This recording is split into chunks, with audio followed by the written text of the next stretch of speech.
YouTube, so you might have bought a lockpick kit and you probably didn't know what this was for. It's actually for automotive locks. It's a tensioning tool. So it's for car locks, so that when you have a shutter like this, you just stick your key inside here. The trap door kind of goes in. Can't use a standard tensioning wrench in there, so they include these. All you have to do to use them is squeeze the ends together, slide it into the lock, shutter, hold it there.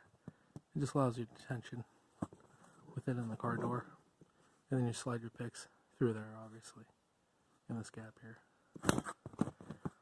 Lockpicking Lawyer mentioned it in one of his videos. This is a Honda lock.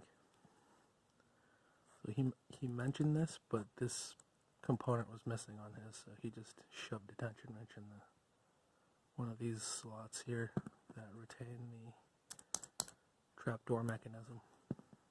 So that was a real simple, quick tip for you.